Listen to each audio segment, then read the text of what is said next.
atas dan akan memanaskan ya, memanaskan makanan yang berada di bahagian atas ya. Okey, seterusnya yang kedua. Okey, kalau awak tengok, kalau makanan ni kita akan tambah perisa lah. Sebab tu kalau tengok benda ni akan jadi lebih sedap ya. Tambah perisa, masin, okey, kita tambah garam, untuk gula, maniskan sikit dan sebagainya lah. Okey, contoh makanan yang boleh dihasilkan menggunakan ayam, nasi, okey, contohnya kari ayam, ikan goreng, ayam panggang, nasi, sayur dan kuih muih. Okey ya. Tu kita buat kita hasilkan makanan yang enak ya. Dan mungkin boleh tahan lama sekiranya dipanaskan. Okey. Yang kedua adalah proses penapaian. Penapaian ialah kita letakkan yeast ke dalam makanan tersebut. Okey, penguraian bahan kompleks kepada bahan yang lebih ringkas melalui tindakan bakteria ataupun yeast ataupun mikroorganisma berfaedah yang lain. Ini mikroorganisma yang berfaedah lah, bukan memberi kita sakit ya. Okey, contoh seperti roti. Roti guna yeast, kicap dia tak guna yeast kicap tapi dia melalui penapaian tu mungkin ada mikroorganisma kat situ ya. Kimchi adalah apa? Kobis. Okey. Tempe adalah kacang soya ya. Okey, yogurt, susu dan tapai. Tapai ni biasa dibuat daripada ubi kayu. Okey, dan juga tapai boleh dibuat menggunakan pulut. Okey, tapai pulut. Okey, yang ketiga adalah penghidratan atau pengeringan. Okey, untuk penghidratan kita membuang kita buangkan air daripada bahan makanan tersebut. Kita mengeringkan. Penghidratan, menghidratkan maksudnya mengeringkan. Air yang disingkir daripada makanan melalui penghidratan ataupun pengeringan dengan cara pengontangan seperti menjemur di bawah cahaya matahari. Ikan kering kan, kalau dekat mana pantai, nelayan okay, dibasuh, bersih-bersih semua, lepas tu dia akan jemur di satu kawasan yang apa lebih bersih lah. Okay. Dan juga menggunakan matahari, tangan seperti menjemur di bawah cahaya matahari, mengeringkan dengan nyalaan api ada juga atau asap dan mengeringkan di dalam ketuhar. Okey, contoh udang kering, sotong kering, ikan kering, semua dah jadi kering ya. Buah-buahan kering, bijirin, cendawan dan susu tepung juga dikeringkan. Susu tepung adalah susu cair yang dikeringkan. Okey, seterusnya kita boleh lihat pempastoran. Pempastoran, cecair dipanaskan pada suhu di bawah takat lidih cecair untuk membunuh patogen dan kemudian disejukkan dengan cepat. Contohnya susu segar dipanaskan pada 63 darjah Celsius selama 30 minit atau pada suhu 72 darjah Celsius selama 15 minit dan kemudian disejukkan. Okey, contohnya susu produk terusu dan juga jus buah-buahan. Okey, seterusnya kita tengok pengetinan ya. Pengetinan barang-barang makanan yang telah dimasak, diproses dan diletakkan ke dalam tin. Okey, ada juga kan yang mengatakan bahawa makanan dalam tin ni adalah makanan proses ni kurang bagus untuk kesihatan lah. Tapi boleh lihat di sini makanan-makanan ini telah pun disterilkan ya, dipanaskan pada suhu yang tinggi melebihi 115 darjah Celsius di bawah tekanan tinggi untuk membunuh mikroorganisma dan spora di dalam tin tersebut lah, dalam makanannya yang diisikan dalam tin tersebut. Dengan tin itu dipanaskannya. Udara di dalam tin yang mengandungi makanan yang disterilkan itu dikeluarkan sebelum dipatarikan. sebelum dia seal kan, dia tutup bahagian tepi tu, tutup penuh tin tersebut. Okey, dia akan keluarkan udara ya. Tin itu kemudian dipanaskan semula untuk membunuh sebarang mikroorganisma yang masih ada sebelum disejukkan secara serta-merta. Maknanya 2 kali dipanaskan.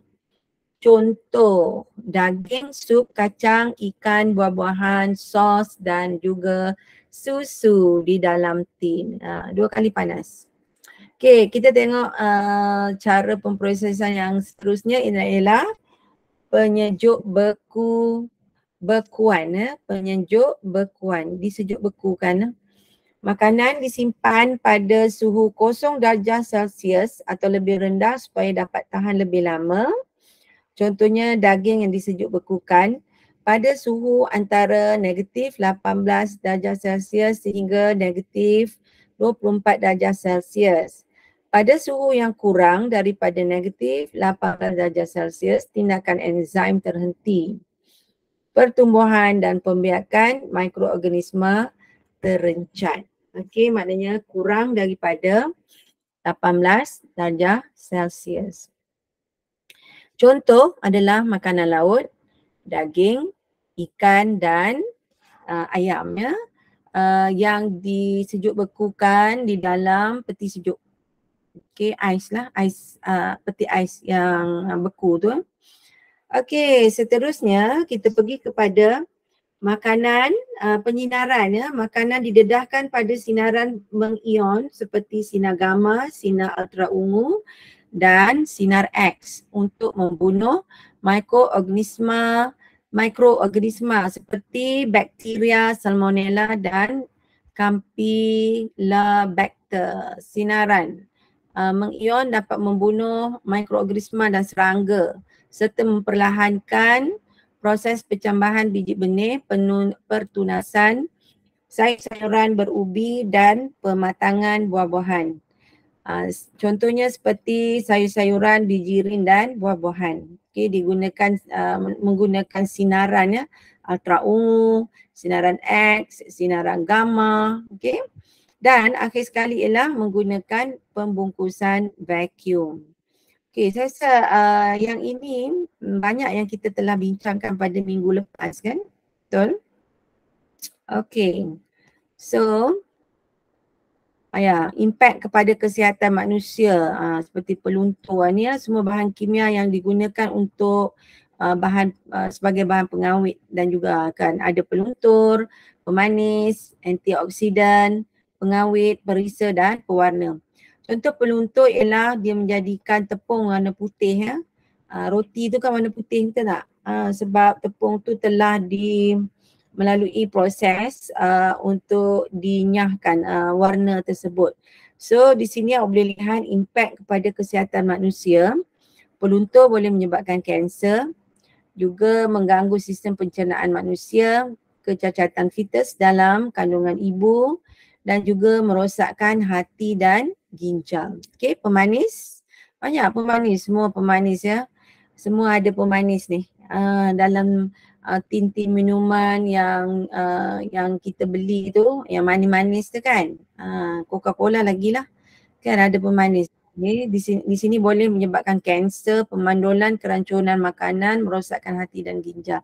So boleh lihat banyak merosakkan hati dan ginjal. Sebab apa? Ginjal dia proses kebanyakan daripada cecair yang masuk ke dalam badan kita memang diproses oleh ginjal.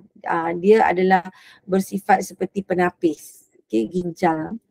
So kalau kita tak rasa pelik lah kalau ginjal kena kan, sebab ginjal ni semua makanan, apa-apa yang kita makan memang lalu ikut ginjal kan. Juga hati merosakkan hati dan lain-lain. Pengawet akan menyebabkan kanser, tekanan darah tinggi, sakit jantung dan juga kerencatan otak dan pada kanak-kanak dan merosakkan hati dan ginjal. Okey, diabetes mellitus.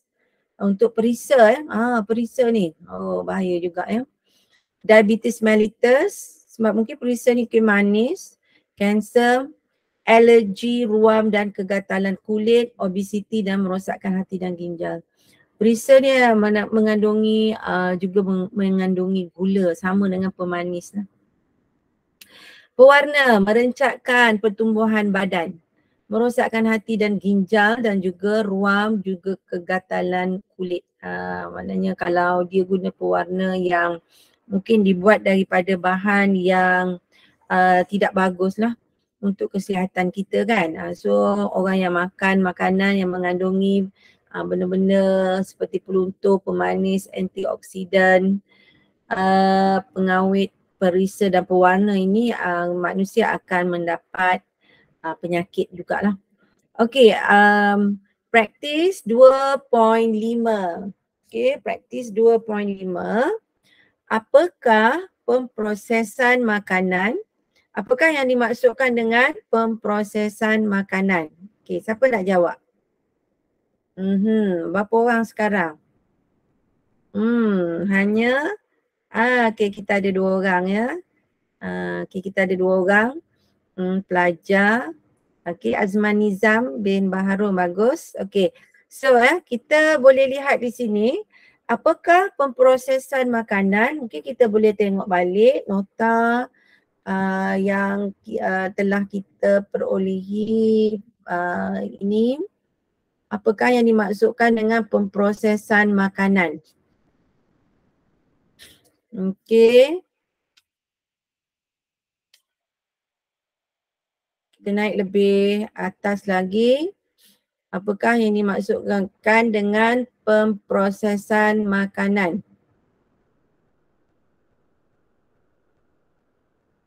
Awak nak jawab macam mana ni? Ni ada jawapan dia kat sini ya. Ni.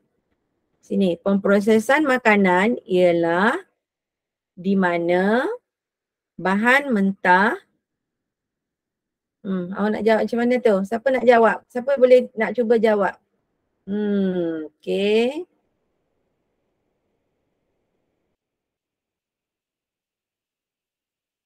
Sini ya, 2.5. Apakah dia pemprosesan makanan?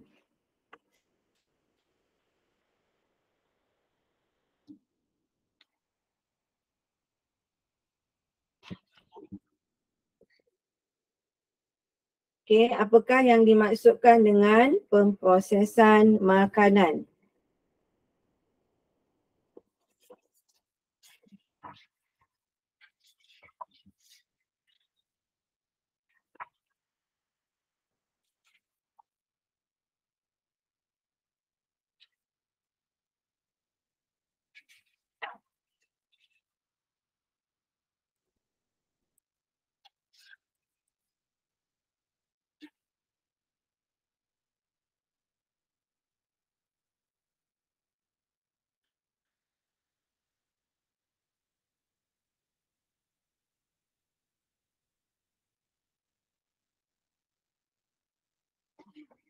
Ya.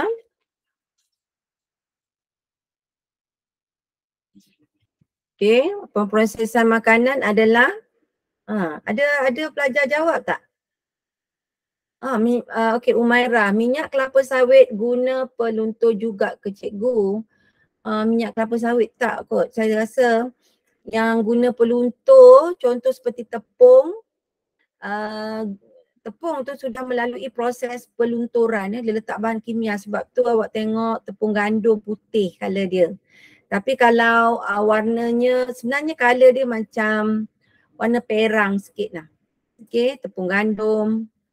Okey, beras macam mana? Awak rasa beras lalu tak pemprosesan makanan beras jadi putih? Kan awak tengok ada setengah beras kan colour perang, betul tak? So kalau saya tak silap, kalau beras tu warna perang, dia panggil beras tu organik. Okey, disebut sebagai organik. So beras yang biasa tengok warna putih, semua benda-benda yang warna putih ya, nampak tak logik ya, benda tu sangat putih kan, macam tepung gandum, apa-apa tepung lah. And then roti juga telah melalui proses pelunturan. Okey, kita pergi pada soalan yang seterusnya. Nyatakan 3 tujuan memproses makanan. Apakah tujuan kita memproses makanan?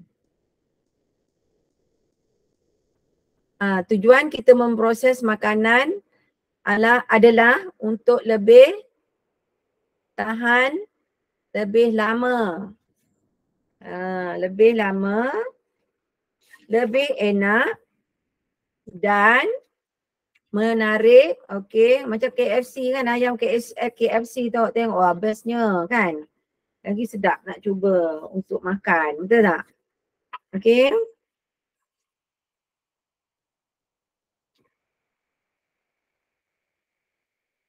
Okey. Untuk soalan satu tadi, sama juga dengan jawapan saya di sini ya. Okey, pemprosesan makanan merupakan cara mengubah bahan makanan mentah dalam bentuk semula jadi daripada bentuk semula jadi kepada bahan makanan dalam bentuk yang lain. Dalam bentuk yang lain lah, kalau dah masak mungkin dia kecut sikit, betul tak? Kalau penghidratan, pengeringan tadi nampak macam dia lebih kering kan, jadi berubah kan dia punya tekstur tadi. Okey. Untuk soalan yang kedua, okey, awak boleh tengok soalan yang kedua.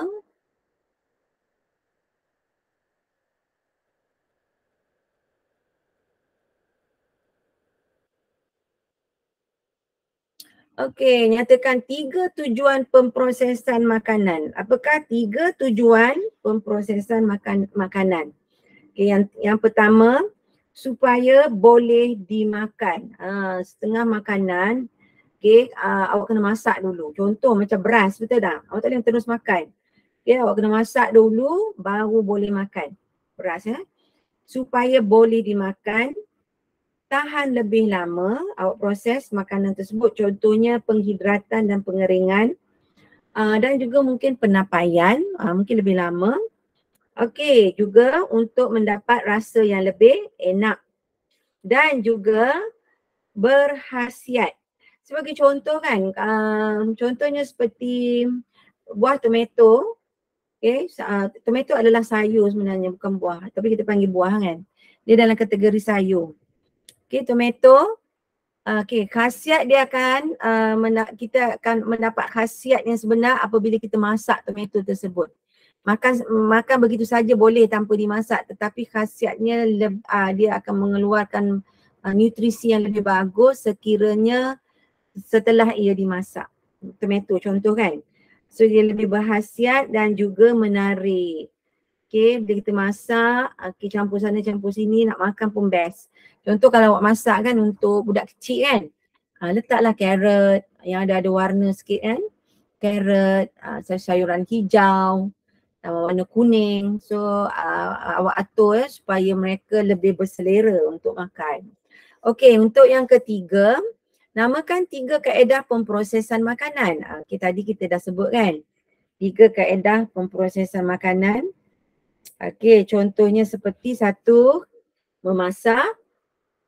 Okey, saya pergi balik kepada yang kita dah bincang tadi. Ini ya, antara teknologi untuk memproses makanan termasuklah yang pertama memasak, yang kedua penapaian, yang ketiga penghidratan ataupun pengeringan, yang keempat pempasturan. Pempasturan tu maksudnya dia rebus ya, dia jadikan dia mendidih ya, sangat panas dan disejukkan dengan segera. Dan dia ada dia punya cara dia lah. Okey, dan seterusnya pengetinan, mengetin ya. And then seterusnya kita sejuk bekukan, dan juga ada contoh seperti strawberry ni, buah-buahan, sayuran berubi, dia akan melalui proses melalui sinar sinar X, sinar apa tu? Sinar ultra ungu ataupun sinar apa? Sinar gamma. Okey, ada 3 kan penyinaran. Okey, cara yang terakhir di sini adalah pembungkusan vacuum. Maknanya mengeluarkan udara dan bahan kat dalam tu jadi kecut kering sebab udara sudah disedut keluar ya. Okay, so kita pergi pada soalan yang seterusnya. Mana soalan seterusnya?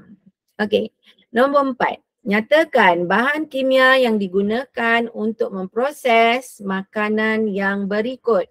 Nasi kerabu. Ada ke bahan kimia yang digunakan untuk pemprosesan makanan berikut? Nasi kerabu. Okay. Macam mana tu nasi kerabu? Nasi kerabu ni asalnya nasi tu warna putih kan. Tiba-tiba dia jadi warna biru ataupun warna kuning. Okay. So dia letak apa tu? Jadi warna biru tu dia letak apa? Dia letak sejenis daun sebenarnya kalau ikut tradisional, warna biru tu adalah daripada daun sejenis tumbuh-tumbuhan. Saya tak ingat dah daun apa dia panggil kan. Tapi saya rasa nasi kerabu tidak diletak warna. Okay, Umairah ya. Umairah kata kat sini pewarna kan. Sebenarnya nasi kerabu Datuk Nenek zaman dulu lah. Kan dia orang mana ada beli pewarna yang kita boleh jumpa dekat kedai, betul tak? So mereka gunakan pewarna daripada sejenis daun daun ke bunga? Daun. Oh no, bukan daun bunga. Bunga satu tumbuhan saya lupa apa nama dia. Okay.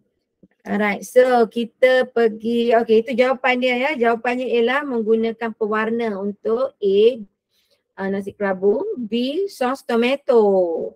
Sos tomato dia orang guna apa sos tomato? Cuba tengok kat sini sos tomato kat mana? Situ. Ni. Pasal ni kan sos tomato awak tengok dia menggunakan penstabil. Penstabil apa tu? Kat sini fungsi dia mencegah pemendapan butiran dalam makanan cair atau tak ada benda mendak. So awak tengok daripada atas sampai ke bawah sama je dia punya cairan tu kan, tak ada mendapan. Okay, membaiki tekstur dan melekatkan makanan. So antaranya contoh ya diletakkan kanji. Okay, kalau kanji semula jadi tau. Sos cili dan sos tomato tu selamat lah kita makan sebab daripada bahan semula jadi. Semua daripada semula jadi gelatin untuk buat jelly, agar-agar juga semula jadi untuk buat aiskrim, sup segera dan juga jelly. Dia guna agar-agar. Saya tak tahu dalam aiskrim guna agar-agar dan juga dalam sup. Sup segera. Okey, agar-agar ni adalah daripada sejenis lumut daripada sejenis lumut yang berada di dalam laut. Agar-agar Okey. Dan juga gam akasia. Okey, penstabil nasib baik penstabil ni adalah daripada bahan semula jadi. Okey. Kita tengok nombor 5. Apakah bahan yang digunakan untuk melunturkan warna asal minyak kelapa sawit? Apakah bahan yang digunakan untuk melunturkan warna asal minyak kelapa sawit? Ada tak kat sini? Minyak kelapa sawit. Cuba tengok minyak masak. Ya. Di sini.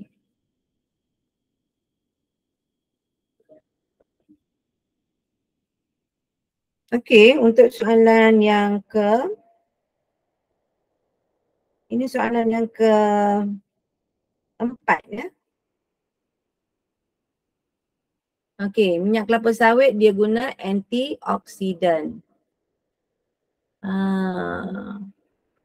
Mencegah warna buah-buahan dan sayur daripada bertukar menjadi perang, memperlahankan pengoksidaan makanan yang berlemak. Di sini masuk dalam kategori minyak ya. Okey, so dia letakkan antioksidan. Okey, ini soalan nombor 5. Apakah bahan yang digunakan untuk melunturkan warna asal minyak kelapa sawit? So dia guna karbon yang diaktifkan. Itu jawapan untuk nombor 5. Karbon yang diaktifkan. Apa tadi? Antioksidan. Okay. Antioksidan adalah karbon yang diaktifkan. Untuk jawapan nombor 5 ya. Apakah bahan yang digunakan untuk melunturkan warna asal minyak kelapa sawit? Jawapannya ialah karbon yang diaktifkan. Sebab itu dipanggil antioksidan. Okey, kita terus kepada ada soalan. Okey, ya bunga. Ya betul, bunga Umairah. Bunga tu berwarna biru. Saya lupa apa nama bunga tersebutnya. Mak-mak kita tahu kan. Saya ni jarang guna bunga warna biru ni. Dia guna pengawet. Okey, guna pengawet. Okey kan, betul saya cakap tu cikgu. Okey. Ya. Alright. Kita pergi, betul Umairah ya, guna bunga ya. Bunga tu warna biru. Orang Kelantan biasa kan. Dia orang masak nasi kerabu tu memang masakan daripada sana, dan orang zaman dulu memang dia guna bunga yang berwarna biru. Okey. Alright. Okey, kita pergi pada topik seterusnya, makanan kesihatan dan suplemen kesihatan. Makanan kesihatan merupakan bahan makanan semula jadi yang terkandung dalam gizi seimbang yang mengekalkan kesihatan dan tidak mempunyai bahan kimia yang digunakan dalam pemprosesan makanan. Isu-isu makanan kesihatan termasuklah kebolehdapatan makanan kesihatan, macam mana kita nak dapatkan. Yang kedua, B, harga makanan kesihatan yang tinggi. Ini kalau saya tak silap makanan kesihatan ni makanan organik kalau dekat supermarket kan. Banyak ya dia orang jual ayam organik dan juga bahan-bahan makanan yang disebut sebagai organik. Okey, dan bahan organik ni dia tidak ada campuran bahan kimia, tidak ada campuran bahan kimia. So bila tidak ada campuran bahan kimia, harganya agak mahal. Okey, kerana mungkin ada cara tertentu yang menyebabkan harga makanan kesihatan ataupun makanan organik ini lebih mahal daripada kebiasaan. Kaedah pemprosesan yang tidak menggunakan bahan kimia. Okey, dia diproses juga tetapi tidak menggunakan bahan kimia. Bahan kimia yang digunakan dalam pemprosesan makanan itu juga menjadi isu jugalah dalam bahan-bahan makanan yang bersifat organik. Okey, kita tengok seterusnya suplemen kesihatan. Suplemen kesihatan merupakan bahan nutrien yang diambil dalam bentuk kapsul, pil, cecair dan juga serbuk dalam dos yang tertentu. Ini vitamin lah kan. Ada setengah orang makan vitamin E, makan vitamin C untuk mengelakkan daripada penyakit. Ataupun mungkin dia ambil zinc, bahan-bahan mineral yang diperlukan oleh badan seperti zinc, kalsium, dan sebagainya. Dan dihasilkan, dikilang dalam bentuk kapsul, pil, cecair dan juga serbuk dalam dos yang tertentu. Bahan nutrien dalam suplemen kesihatan adalah seperti mineral, vitamin, karbohidrat dan pelawas. Pelawas, mungkinlah kot susah nak buang air besar kan. So dia mengandungi bahan-bahan yang boleh memudahkan lagi seseorang itu untuk membuang air besar mungkin. Pelawas lazimnya terdiri daripada kuantiti yang kecil tetapi berkepekatan yang tinggi. Lazimnya terdiri daripada kuantiti yang kecil tetapi kepekatan yang tinggi. Okey, boleh jadi kalau awak tengok pil tu nampak kecil kan, tapi kepekatan dia adalah sangat tinggi. Okey. Bahan nutrien dalam suplemen kesihatan. Okey. Yang ketiga, pengambilan suplemen kesihatan haruslah mengikut dos yang disyorkan sesuai dengan keperluan kesihatan. Maksudnya kalau perlu ambil dengan meminta nasihat daripada doktor dululah, ataupun mungkin pegawai kesihatan yang berada di farmasi kan, dia lebih tahu kan, dia boleh bagi nasihat kepada pengguna-pengguna dari segi berapa dos, berapa biji yang nak dimakan untuk setiap hari, bila masa yang sesuai, pagi ke, tengah hari ke, petang, berapa kali sehari kan, ya. Okey. Oleh sebab keperluan badan individu, oleh sebab keperluan badan seseorang individu berubah-ubah, dos pengambilan suplemen kesihatan sukar ditentukan dengan tepatnya. Pengambilan suplemen kesihatan yang kurang ataupun berlebihan menyebabkan kesan yang buruk kepada pengguna. So awak boleh lihat tak boleh, yelah macam mungkinlah kot mungkin seseorang tersebut mengalami kesihatan yang mungkin badan dia agak kurus kan. So dia akan makan pil-pil yang tertentu lah untuk mengembalikan semula berat badan mereka.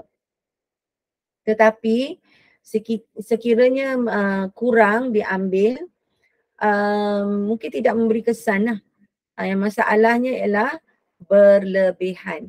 Kalau ambil kurang, tidak akan berkesan. Tetapi sekiranya diambil berlebihan akan menyebabkan masalah kesihatan yang lain.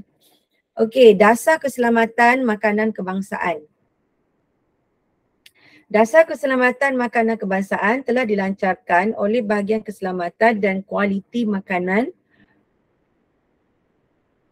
Kementerian Kesihatan Malaysia melalui Program Keselamatan Makanan. Tujuan dasar keselamatan makanan kebangsaan termasuklah melindungi pengguna daripada risiko pengambilan makanan dan minuman yang mengancam kesihatan. Nombor 2B ya, penipuan makanan kesihatan dan suplemen kesihatan, dan C, perdagangan makanan tempatan dan global. Okey, saya mungkin boleh menarik perhatian pelajar-pelajar semua. Makanan seperti makanan kesihatan ya, mungkin yang dibuat daripada akar kayu dan sebagainya. Mungkin ada setengah syarikat ya, dia mengatakan bahawa makanan mereka boleh menyembuhkan sesuatu penyakit. Itu kita tak tahu kesahihannya kerana perlu dibuat ujian di makmal.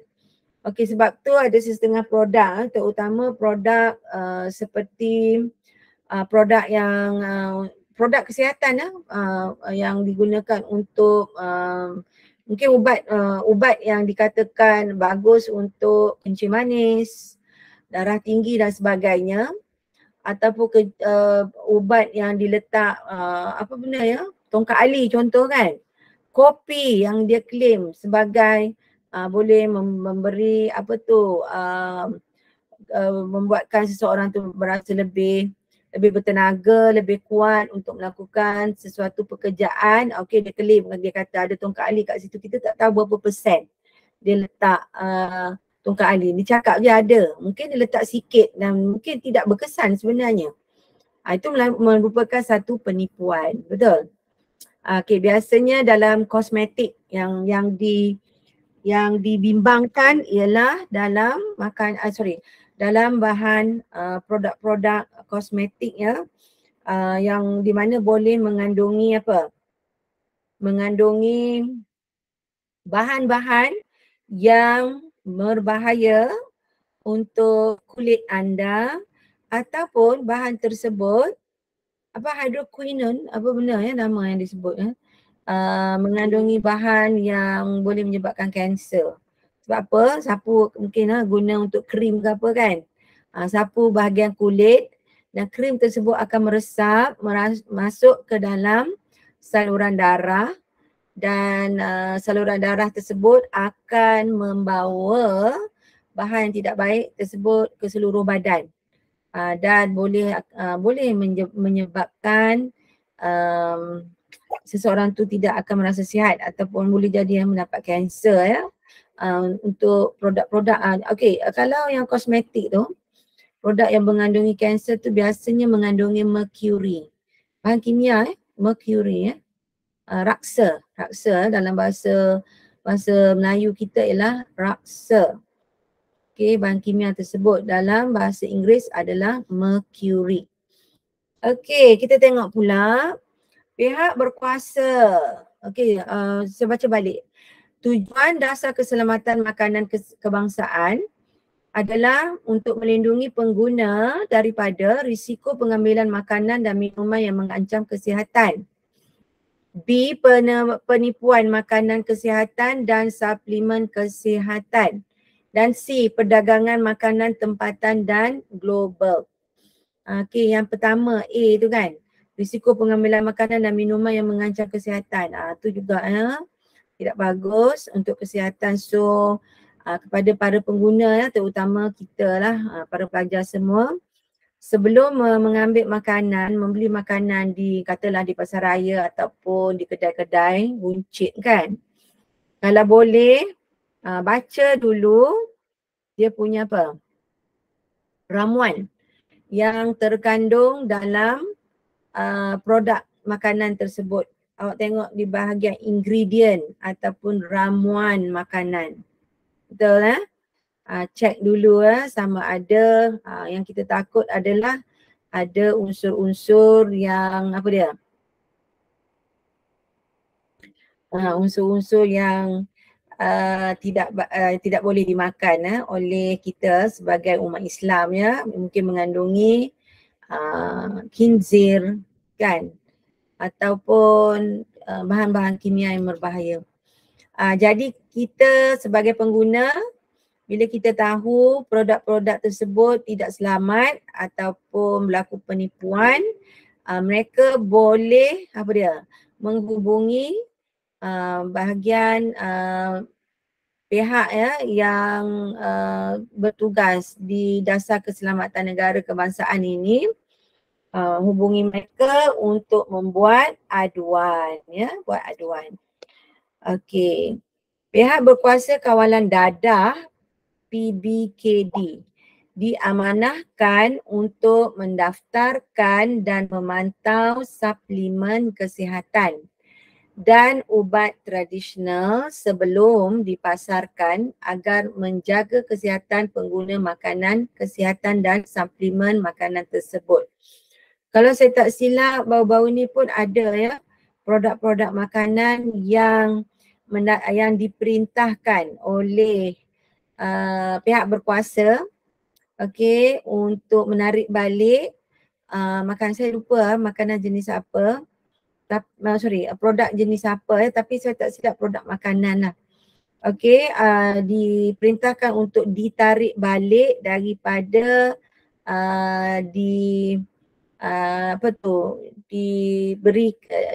diletakkan di kedai-kedai. Ditarik balik sebab berbahaya. Saya tak silap, sardin. Ingat tak?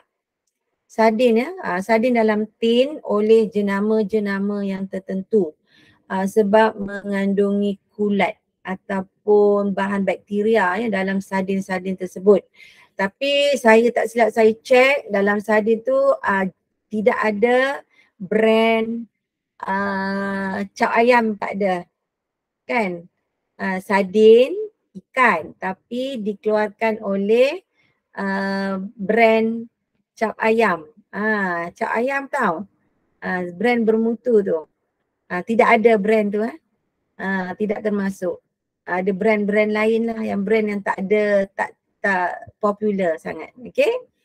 Alright, so kita pergi pada Akta Makanan 1983 mengandungi kebajikan dan memudahkan proses pemilihan makanan pengguna. Kerajaan Malaysia mengawal mutu makanan melalui Akta Makanan 1983. Tengok kat Malaysia semua jaga. Okay, semua ada, dijaga, cuma bagaimana mereka menjalankan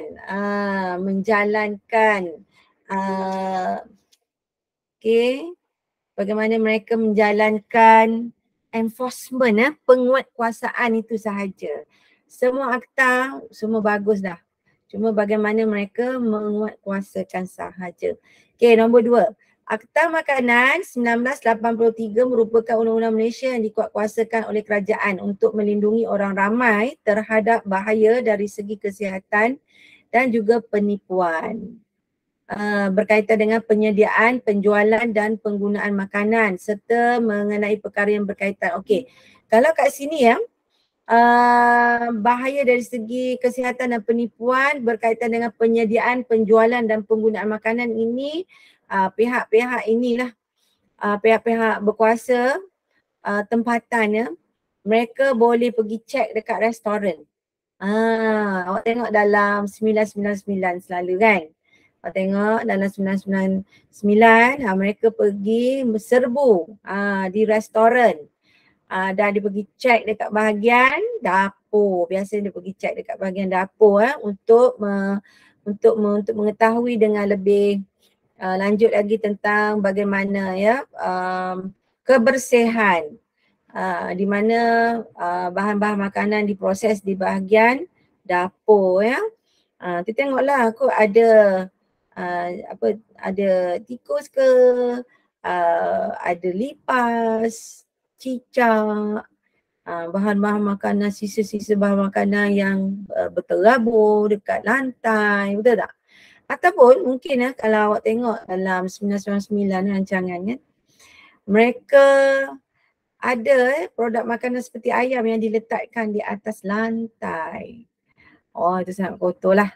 Okay, kita tak tahu dia proses macam mana dekat belakang. Sebab tu kalau saya, mungkin saya pergi jenguk-jenguk juga, tengok bahagian dapur dan juga boleh cek dapur ataupun tandas. Kalau dua tempat tu bersih, insyaAllah kedai tu bersih lah.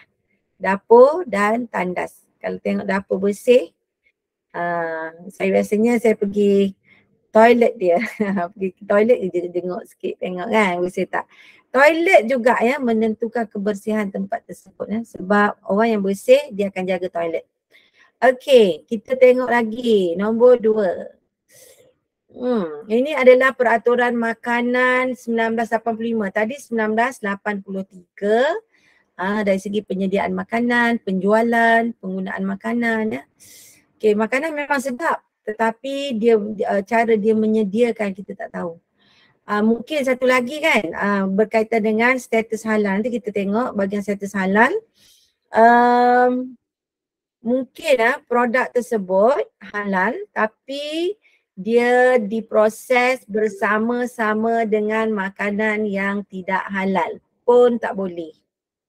Ataupun peralatan memasak Okey, mungkin dia bertukar-tukar. Okey, sekali kuali ni guna untuk goreng khinzir. Besok kuali yang sama digunakan untuk goreng ayam pula. Aduh, kan? Bercampur-campur sebenarnya tak boleh walaupun ayam tu bersih, walaupun ayam tu disembelih dengan cara Islam, tapi tidak boleh dari segi hukum syarak untuk status halal. Even saya beritahu awak kan contoh produk-produk makanan yang diangkut oleh lori. Contoh lori kecil, lori biasalah. Mungkin lori tu adalah untuk sejuk beku. Dia pun letak sejuk beku, khinzir dia letak kat situ dan bahan-bahan lain yang tidak boleh dimakan dan juga diletakkan ayam sejuk beku dalam lori yang sama pun tak boleh. Itu ada ya, halal dari segi logistik dia panggil. Pengangkutan, halal dari segi logistik. Okey, kita masih lagi berada pada Peraturan Makanan 1985 ya. Saya bacakan sikit. Undang-undang yang digubalkan di bawah Akta Makanan 1983 telah dikuatkuasakan oleh Kementerian Kesihatan Malaysia dan pihak berkuasa tempatan bagi membantu orang ramai untuk memperolehi makanan yang selamat. Selamat, berkualiti, bersih dan bebas daripada sebarang bahan pencemar yang beracun. Setiap produk makanan mestilah mempunyai label mengikut Peraturan Makanan 1985. Bila saya cerita tentang label makanan, okey, apa yang ada atas label? Apa yang ada kat atas label tu? Awak rasa? Apa yang ada kat atas label? Umairah dah diam dah. Umairah ada lagi tak? Umairah dengan siapa ni? Saya tak nampak. Okey, ada lebih kurang ada 2 orang lagi ya pelajar yang mendengar saya mengajar dalam kelas ini ya. Alright. Okey, peraturan makanan adalah tambahan ataupun dia dikembangkan lagi lah Akta Makanan 1983 itu. Untuk membantu orang ramai, pihak berkuasa menguatkuasakan undang-undang ya untuk membantu orang ramai memperoleh makanan yang selamat, berkualiti, bersih, bebas daripada sebarang bahan pencemar yang beracun. Boleh jadi ya bahan-bahan tersebut mungkin bercampur dengan bahan-bahan kimia ataupun mungkin disengajakan ataupun tidak disengajakan. Contoh kan racun serangga mungkin kan digunakan.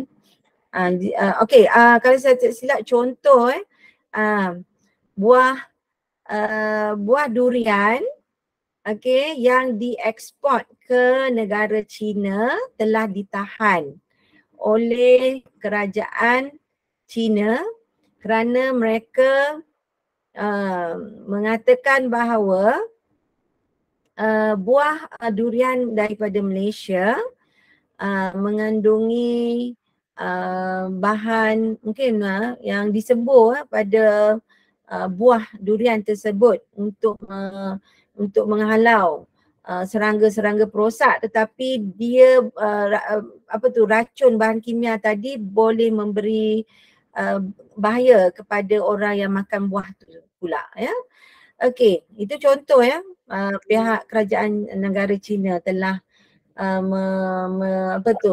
menahan buat sementara waktu, tapi sekarang saya rasa dah okey dah. Sebab mereka minta supaya pihak kerajaan Malaysia kontrol ataupun mengawal penggunaan bahan-bahan kimia seperti racun serangga dan sebagainya dalam proses penanaman. Okey ya.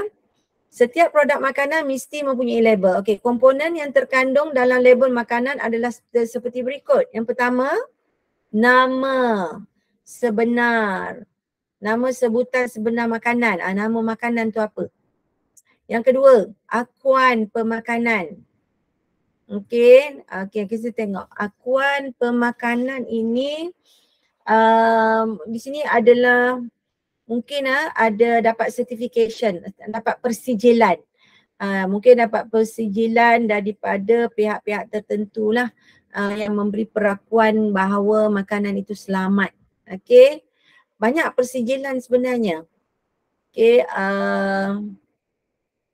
MOSTI mungkin, MOSTI persijilan, dan juga ada lagi beberapa saya tak ingat di sini ya. Okey, mungkin tanda halal juga penting. Okey, mengatakan bahawa produk tersebut halal.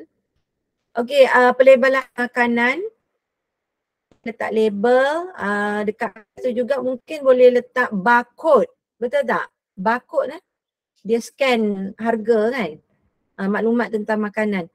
Penyataan aditif makanan. Okey, aditif makanan maksudnya apakah dia campuran-campuran yang diletakkan dalam makanan tersebut. Macam tadilah, mungkin diletakkan penstabilan. Okey, penstabilan, antioksidan ke apa-apa kan dia letak. Mungkin dia disenaraikan di situ dalam label tu. Penyediaan mengenai kuantiti, berat, isi padu, yes, kena ada berat dan isi padu. Okey, arahan penyimpanan sama ada disimpan di tempat normal, suhu biasa ataupun dalam suhu sejuk. Tak boleh disimpan di kawasan yang suhu tinggi. Dia akan bagi tahulah. Penandaan tarikh luput. Penandaan tarikh luput dia kena bagi tahu ya, tarikh bila produk itu dikeluarkan dan bila tarikh luput. Okey, dan juga yang terakhir ialah maklumat pengeluaran. Dikeluarkan oleh syarikat apa ataupun diedarkan, distributed by, diedarkan oleh syarikat apa. Dibawa masuk import, mungkin ada ya maklumat pengeluaran ya, diimport dari syarikat mana kalau diimport dari luar negara. Dan kemudian bawa masuk Malaysia, mungkin dia dipacking dalam negara. Dia beli dalam jumlah yang besar dan repacking balik dalam Malaysia. Okey, semua kena bagi tahu.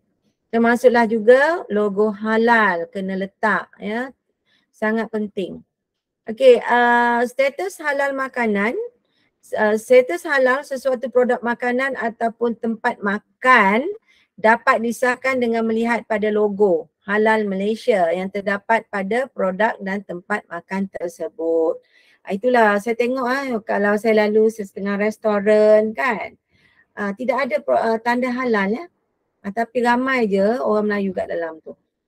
Okey, sebab sedap. Kita tak tahu kat belakang ada apa. Kan, apa yang berlaku di belakang dekat dapur dia kita tak tahu. Okey kadang kalau mungkinlah setengah orang yang lebih cakna, lebih prihatin tentang apa yang dia makan, so dia akan lebih berhati-hati lah. Okay, so kita pergi pada praktis 2.6. Apakah dia makanan kesihatan? Siapa nak jawab? Apakah yang dimaksudkan dengan makanan kesihatan? Umairah, apa dia maksud makanan kesihatan? Umairah ada lagi kat sini? Ya, kita ada 2 orang lagi pelajar di sini. Tak apa. Kurang-kurangnya ilmu ini dapat ya. Okey, awak katakan betul. Okey, makanan sihat. Okey, apakah dia makanan kesihatan? Cuba kita tengok ya jawapannya. Okey, saya pergi balik kepada nota. Itu dia jawapannya.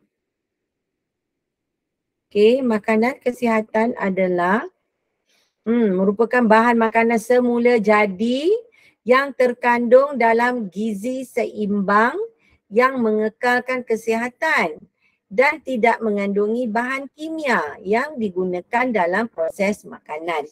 Okey, saya ingat tadi saya pergi ke satu supermarket dan saya tengok ayam mentah yang dibungkus ada 2 warna. Nama dia pun lain-lain. So saya tanya orang yang menjual kat situ apa beza antara kedua-duanya. Okey, mereka kata ayam yang dibungkus dengan plastik yang berwarna hijau adalah ayam organik. Nampak ayam organik, dan yang warna merah adalah plastik merah adalah ayam biasa. Maksudnya ayam organik ni kalau saya tak silap, okay, saya rasa bahan makanan yang dijadikan makanan untuk ayam tersebut, dedak kita kata dedak kan, dedak ayam, makanan ayam tersebut tidak mengandungi bahan kimia. Dan makanan dan ayam tersebut, ayam organik ni tidak ada injection. Tidak dicucuk dengan hormon, apa-apa hormon. Sebab benda-benda ni akan memberi kesan juga kepada badan kita. Cuma awak boleh lihat makanan ayam organik ini adalah lebih mahal. Okay, sebab dia bagi makan benda-benda yang berkualiti. Ayam tu bagus. Ayam tu sendiri adalah berkualiti kerana makanan yang diberikan pada ayam tersebut adalah tidak mengandungi apa-apa bahan kimia dan ayam tersebut tidak dicucuk dengan hormon untuk tumbuh besaran yang lebih cepat. Jadi selamatlah. Cuma apabila ayam ini diberi makanan dengan benda-benda berkualiti, ayam ni juga jadi bagus, ayam organik, harga yang awak beli awak terpaksa laburkan sedikitlah pelaburan ya di dalam tu. Okey, makanan kesihatan. Termasuklah isu-isu makanan kesihatan. Okey, beberapa perkara yang menjadi isu ataupun menjadi yang diperkatakan adalah berkaitan dengan kebolehdapatan makanan kesihatan. Okey, makanan organik ni kat mana kita nak dapatkan dia? Okey, di pasar raya ada kalau nak dapatkan ayam organik. Dan juga bijirin-bijirin organik pun ada. Yang itu saya tak silap awak boleh dapat di Jaya Grocer. Okay. Dan bijirin-bijirin ini agak mahal harganya ya berbanding dengan yang biasa. Okay. Dan B, harga makanan kesihatan adalah tinggi. Makanan organik ya lebih mahal. C, kaedah pemprosesan yang tidak menggunakan bahan kimia. Dan D, bahan kimia yang digunakan dalam pemprosesan makanan ni mungkin ada. Jadi kat sini dia juga berbincang tentang bahan kimia yang digunakan. Mungkin ada untuk dalam organik, tetapi kalau betul-betul organik benda tu tidak ada apa-apa bahan kimia sepatutnya. Okey, suplemen kesihatan. Okey, itu saya dah cakap tadi suplemen kesihatan. Bahan nutrien, kapsul, pil, cecair, serbuk dalam dos tertentu, pengambilan kesihatan. Okey. Yang ini okey, ini halal ini. Status halal. Status halal sesuatu produk, makanan ataupun tempat makan dapat disahkan dengan melihat logo Halal Malaysia yang terdapat pada produk dan tempat makan tersebut. Itulah kan kita rakyat Malaysia nak mudah. Susahlah nak dapatkan logo halal kat semua tempat. Gedah aja kan. Kita tak tahu kat belakang tu mungkin bangsa lain yang dia bangsa lain yang tidak beragama Islam lah, yang non-Muslim lah kan. So dia tidak tahu perkara-perkara yang kita mesti sediakan sebagai kita sebagai orang Islam kita kena patuh kepada cara-cara untuk bagaimana kita sebagai orang umat Islam lah, cara pemakanan, penyediaan dan sebagainya kita kena ikut cara yang tertentu. Okey, ada setengah orang dia mempersoalkan, alamak susahlah nak kena buat tu, nak kena buat ni, kan, betul tak? Tapi tahukah anda, saya bagi tahu awak kan, tahukah anda semua, dengan cara kita mengikut peraturan yang telah ditentukan oleh agama Islam, itu telah dapat menjamin kesihatan kita sebenarnya. Walaupun awak nampak, alamak tak boleh makan itu, tak boleh makan ini, nak kena buat tu, nak kena buat ni.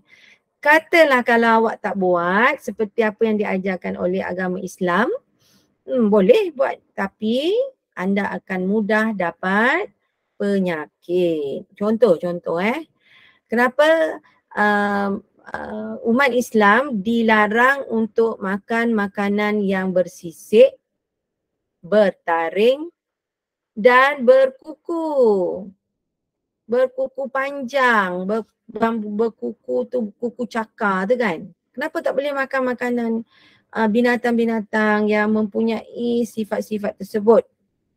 Kerana saya bagi contoh, kelawar, betul tak? Kelawar ada kuku, Ada taring? Ada. Kuku ada? Sisik saya tak pasti. Benda-benda haiwan yang bersisik tak boleh makan. Ular tak boleh makan. Biawak tak boleh makan. Jadi ada setengah pihak yang kita kata orang yang bukan Islam kan. Dia nak makan makanan eksotik. Dia cakap makanan eksotik tu makanan yang tak biasa orang makan. Contoh kelawar, monyet. Dia makan monyet. Dia makan apa lagi? Dia makan monyet, lagi apa? Kelawar lah. Itu bagaimana terhasilnya COVID-19 adalah daripada kelawar. Awak tak ingat Kelawar lah yang menyebabkan berlakunya penyakit COVID-19. Agama Islam dah larang, tak boleh makan kelawar. Makan juga. See, apa yang jadi? Orang ini kita kata orang dekat negara China yang makan tu. Jadi dia bermula daripada negara China ya makan kelawar tu. Islam dah larang dah, jangan. Makan juga. Jangan makan biawak, jangan makan ular, tak boleh sebab dia ada bakteria-bakteria pada badan haiwan tersebut yang boleh transfer, berpindah ke badan manusia dan akan menghasilkan sejenis penyakit yang susah untuk dikawal. Okey, boleh faham kenapa Islam larang? Boleh Okey, ni student ada berapa orang? 2 orang je kan yang mendengar saya ni. Okey, apakah suplemen apakah makanan kesihatan? Beri 2 contoh makanan kesihatan. Beri 2 contoh makanan kesihatan, makanan organik. Yang pertama, Umairah, boleh tak bagi kat saya contoh pemakanan kesihatan? Bahan organik. Beras organik ada, roti saya rasa mungkin ada organik, buah-buahan organik ada. Beras. Lagi apa? Ayam organik. Daging organik. Mahal tu. Saya rasa daging wagyu tu kan. Daging mahal tu. Mungkin lembu tu makan bahan-bahan makanan yang tidak mengandungi mineral. Sebab tu mahal. Kat mana wagyu ni? Kalau tak silap lah dekat Jepun asal dia daripada Jepun. Tak ada bahan kimia. Okey, kita pergi kepada kalau kita tengok 2.6 2.6 beri contoh makanan kesihatan. Contoh oren, tomato, halia. Boleh. Oren, tomato dan halia. Untuk 1B jawapan dia. Beri 2 contoh makanan kesihatan. Oren, tomato dan halia. Okey, nombor 2B.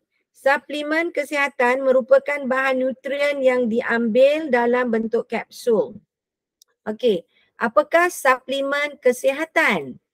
Suplemen kesihatan adalah bahan makanan kesihatan yang diambil dalam bentuk kapsul, pil, cecair dan serbuk dalam dos yang tertentu. Ini kena dapat nasihat daripada pakar kesihatan seperti doktor lah. Okey, nombor 3. Namakan badan kerajaan yang menjaga keselamatan makanan kebangsaan.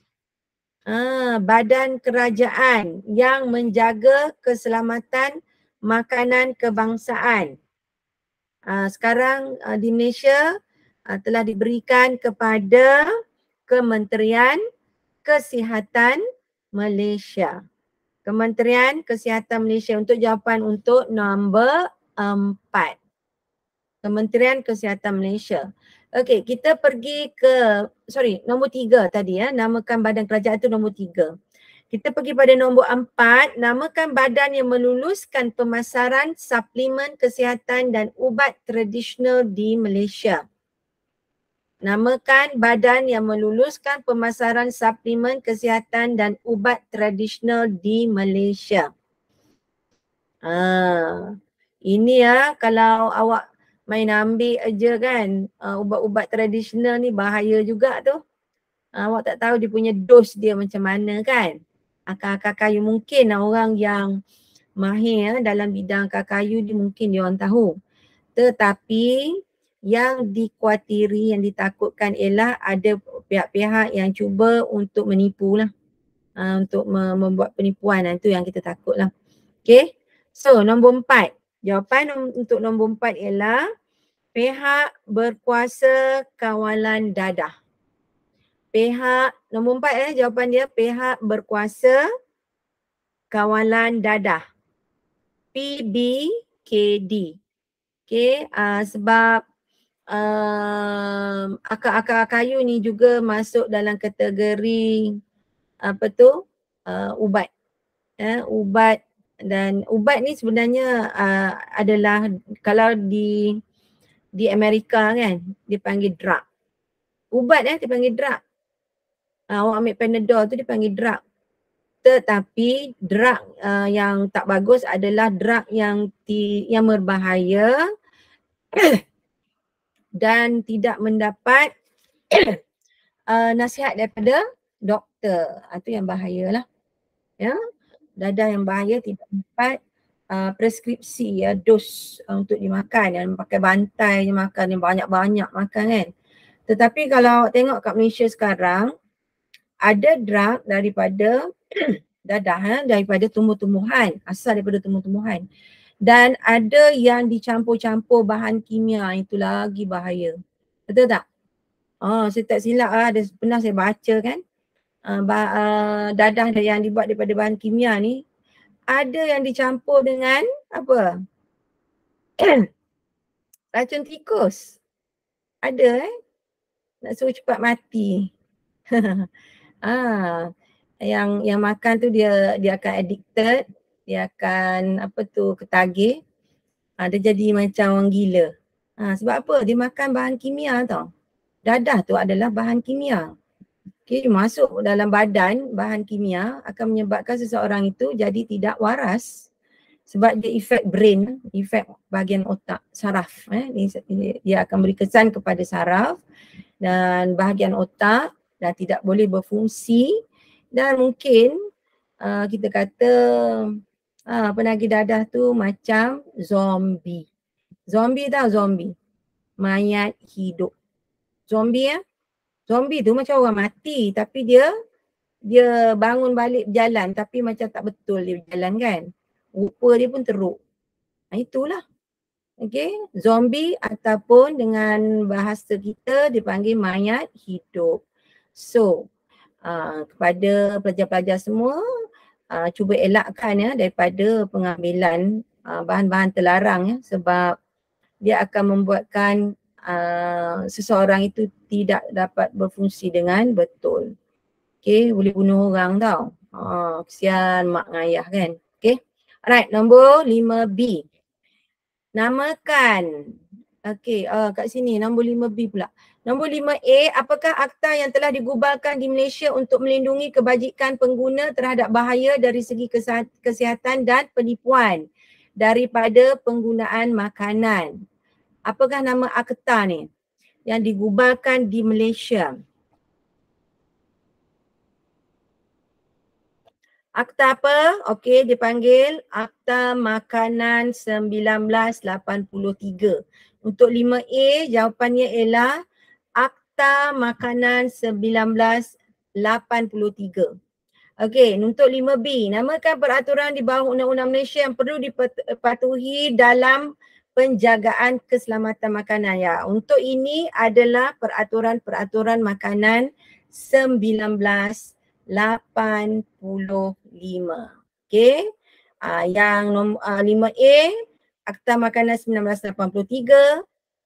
Nombor 5B jawapannya peraturan makanan 1985. Okey.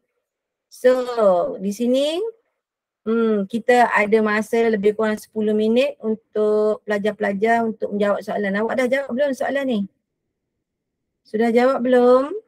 Belum lagi agaknya kan? Okey, kertas 1. Soalan nombor 1. Apa jawapan dia?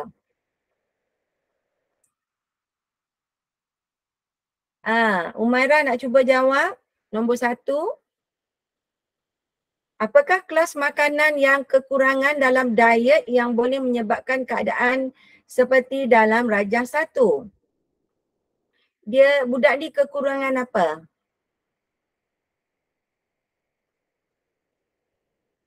Kekurangan, boleh nak jawab soalan ini?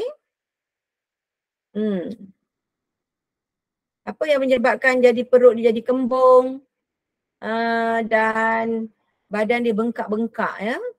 Nampak ya, tangan dia bengkak, peha bengkak. Tak tahu cikgu, saya confused. Okey. Alright, saya bagi jawapan.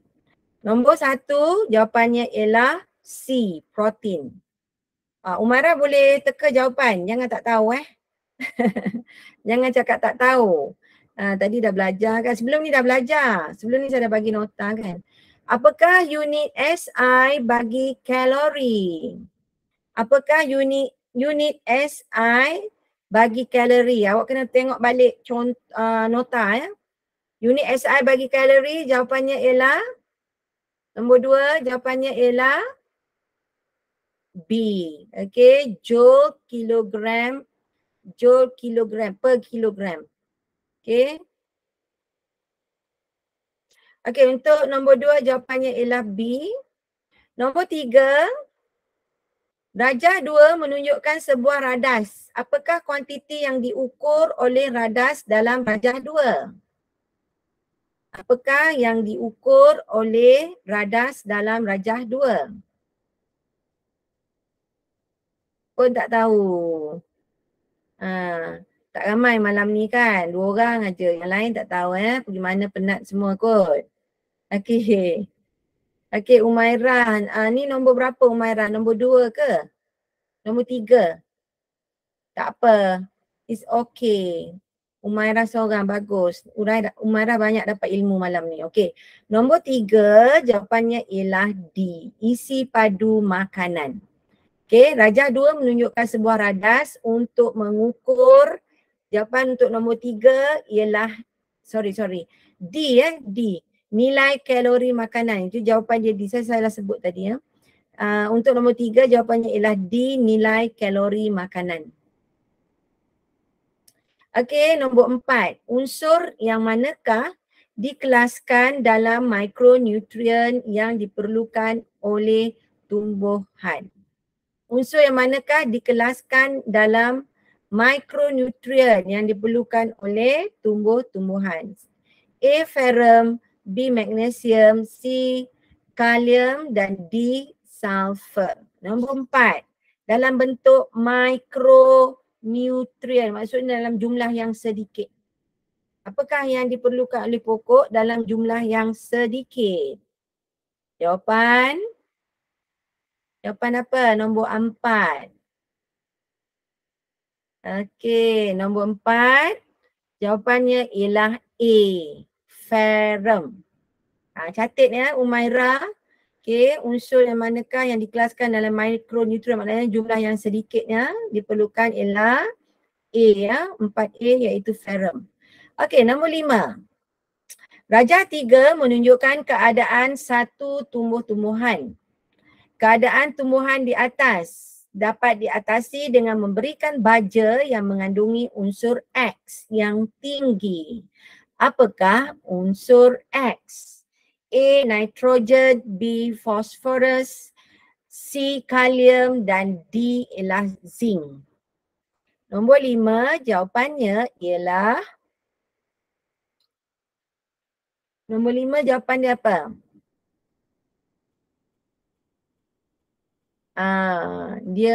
Maksudnya dia kekurangan bahan ini. Itu yang menyebabkan pokok berwarna kehitam-hitaman di bahagian hujungnya. So kita perlu letakkan bahan ini, baja yang mengandungi bahan ini ke dalam tanah pokok tersebut. So nombor 5 jawapannya ialah Umairah suka C Okay, so Nombor 5 jawapannya ialah B, phosphorus. Nombor 5 jawapannya ialah B, phosphorus. Okey, kita tengok nombor 6. Rajah 4 menunjukkan 2 batang pokok, P dan Q. Pokok P merupakan pokok yang sihat, manakala pokok Q adalah pokok yang tidak sihat. Soalannya, apakah yang dihasil? Soalan ni kat sini. Okey, apakah kekurangan nutrien yang dialami oleh pokok Q? Daun dia kekuningan.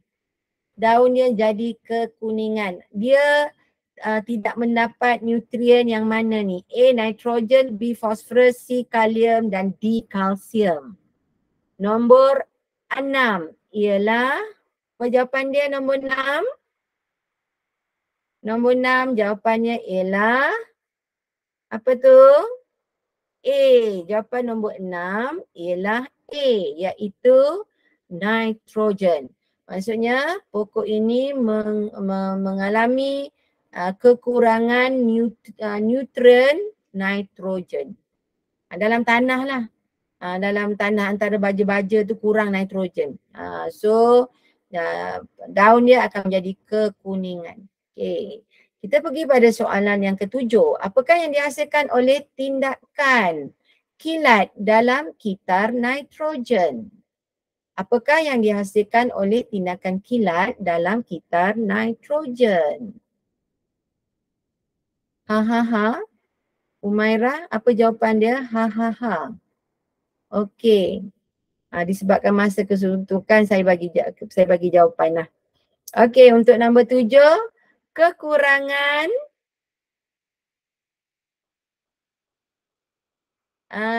ni D ya, nombor 7 jawapannya D, iaitu nitrogen dioksida.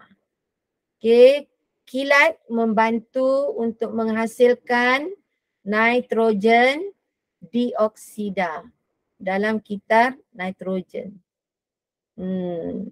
So nitrogen dioksida ni adalah sejenis gas. Betul tak? Sejenis gas di udara lah.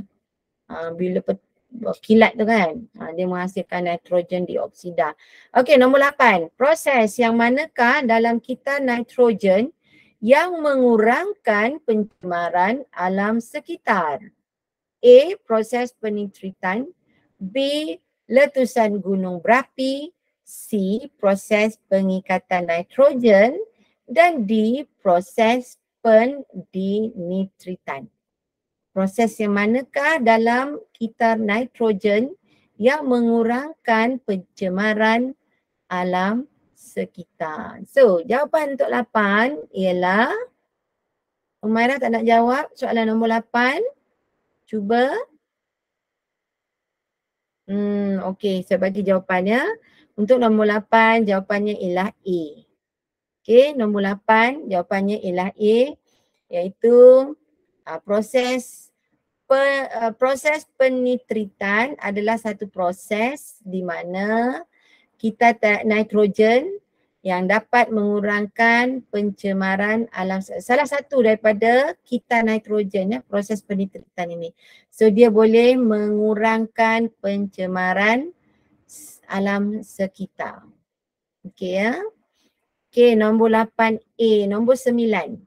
Mengapakah dos pengambilan suplemen kesihatan oleh seseorang individu sukar ditentukan dengan tepatnya? Kenapa? A.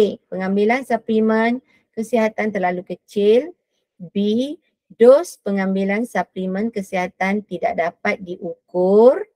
C. Keperluan badan seseorang individu berubah-ubah. Dan D. Bahan nutrien yang terdapat dalam suplemen kesihatan berkepekatan yang rendah. So, jawapan untuk nombor 9 ialah, mengapakah dos pengambilan suplemen kesihatan oleh seseorang individu sukar ditentukan dengan tepat? Okey, jawapannya ialah C ya, 9, iaitu kerana keperluan badan seseorang individu adalah berubah-ubah. Jawapannya ialah C, nombor 9. Dan akhir untuk malam ini, perbincangan kita pada malam ini ialah antara produk berikut yang manakah lazimnya tidak mempamerkan logo Halal Malaysia? Antara produk berikut yang manakah lazimnya tidak mempamerkan logo Halal Malaysia? Tak payah pun agaknya. Minyak sawit, sardin, minyak pelincir, air mineral. Yang mana satu? Tak payah. Okey, jawapannya ialah C. Amirah kalau tak boleh jawab ni teruklah. Umairah ya. Okey, nombor 10, minyak pelincir kita tak makan Kita tak makan minyak pelincir, kita letak kat kereta. So tak payah letak logo halal. Okey. So untuk seterusnya pelajar-pelajar boleh cuba jawab kertas 2 ya. Okey, untuk malam ni tak sempat dah nak jawab ya. Saya bagi tugasan ini untuk anda jawab kertas 2. Okey, di rumah sebagai kerja rumah.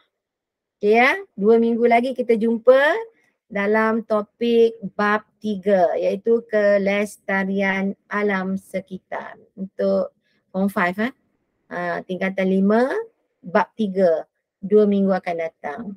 So, dengan itu saya ucapkan sangat-sangat ucap tahniah kepada Umairah kerana kekal mengikuti perbincangan mata pelajaran sains kita daripada mula hingga ke pengakhiran. Saya ucapkan tahniah kepada Umairah ya.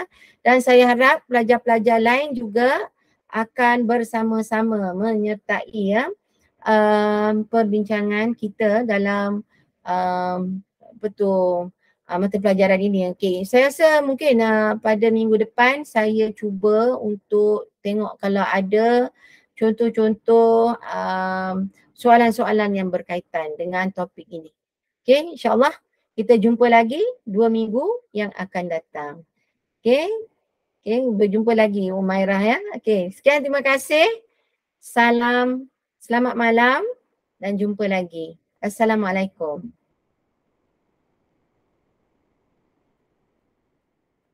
Waalaikumsalam.